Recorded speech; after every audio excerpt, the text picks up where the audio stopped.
Recently, I've been watching the great HBO mob drama, The Sopranos, 1999 to 2007, for its 25th anniversary and in preparation for some forthcoming series and movies.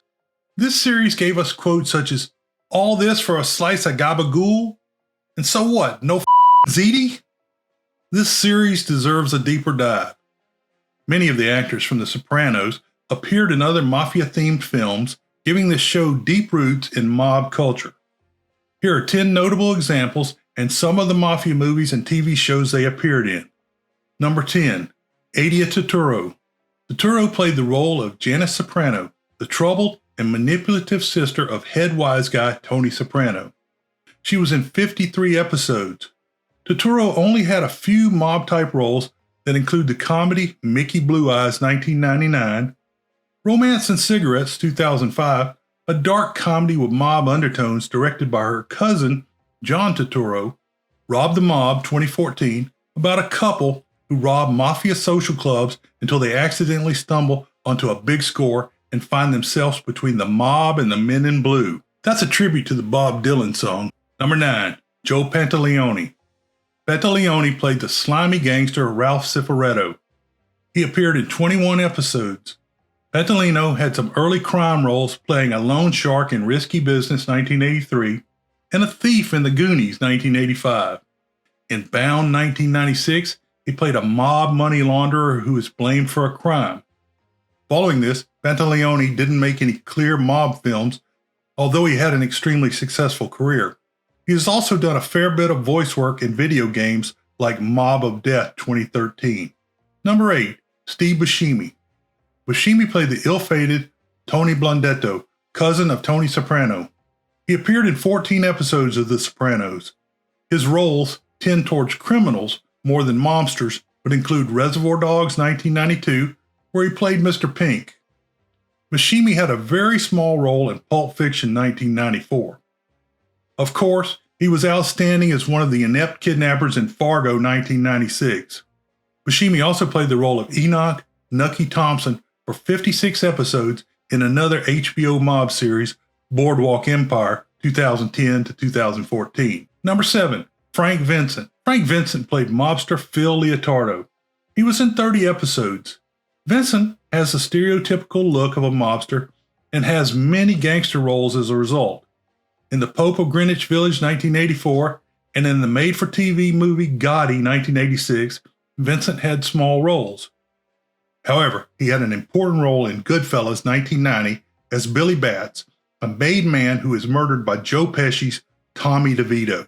Vincent continued to play mob parts in films such as Casino 1995, This Thing of Ours 2002, and Killer's Kiss 2018. Number 6, Vincent Pastore.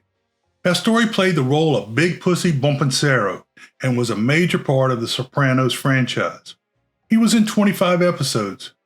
Pastore had a small role in Goodfellas 1990, an important role in the made-for-TV Gotti 1996. Other mob roles for Pastore include the comedy Mickey Blue Eyes 1999, This Thing of Ours 2002, and Pizza with Bullets 2010. Number 5, Dominic Chianese. Chianese was cast in the role of Corrado Jr. Soprano, Tony Soprano's fictive uncle. He was in 55 episodes. Early in his career, Chianese played the critical role of Johnny Ola in The Godfather Part II 1974, which may be the greatest of the Godfather movies.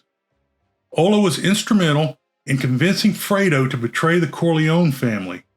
Chianese had a significant role in the made-for-TV Gotti 1996, the mob comedy The Family 2013, and the HBO series Boardwalk Empire 2011 to 2013. Number 4, Tony Sirico. Tony Sirico played the beloved gangster Paulie Walnuts. He was in 74 episodes. Sirico played a small part in the great mob movie Goodfellas 1990. Sirico played Tony Stacks, a minor mob figure on television's Gotti 1996. Sirico didn't have a lot of other mob roles. Still, his more interesting roles include the comedy Mob Queen 1998 and 2 appearances on Lilyhammer 2013 to 2014, a Steven Van Zandt mob adventure set in Norway. Number 3, Michael Imperioli. Imperioli played conflicted mobster Christopher Montesanti. He was in 83 episodes. In the great mob drama Goodfellas 1990, Imperioli played a young thug who was murdered by Tommy DeVito, who was played by Joe Pesci. The scene is familiar to the shooting of a baker early in the Sopranos run. Imperioli took the other side of crime as a detective on television's Law & Order from 2005 to 2006 for 5 episodes. He had a small part in The Wannabe 2015 and worked as a narrator. Imperioli reprised his character of Christopher in The Many Saints of Newark 2021. Number 2, Lorraine Bracco. Bracco played the psychiatrist for Tony Soprano, Dr. Jennifer Milfy. She was in 71 episodes. Bracco had earlier played the very model of a mob girlfriend/wife in Goodfellas 1990 as the wife of Ray Liotta's Henry Hill. Bracco was a narrator on television's I Married a Mobster 2011 to 2012. This show focused on the effects of mob life on mob wives and families. Number 1, James Gandolfini. Gandolfini played Tony Soprano, the main focus of the series. He was in 86 episodes. In the dark, Tarantino-authored film True Romance 1993, Gandolfini played a ruthless mob enforcer. Gandolfini also played a brutal mob killer who was also gay in The Mexican 2001. His final role was in the mob film The Drop 2014. Gandolfini tragically died of a heart attack in 2013. Bonus: Michael Kenneth Williams. As a bonus, I wanted to talk about Michael Kenneth Williams, who briefly appeared as Ray Ray in a single episode of The Sopranos. Williams went on to play drug dealer, robber, Omar on The Wire for 51 episodes from 2002 to 2008. He also appeared in 56 episodes of Boardwalk Empire as Chalky White from 2010 to 2014. Sadly, Williams died from a drug overdose in 2021. These crossovers between The Sopranos and Mafia films highlight the enduring appeal of mob stories and the actors' strong connections to this genre. Let me know in the comments if you would like to dive deeper into any of these actors or films, or which actor you would select from The Sopranos.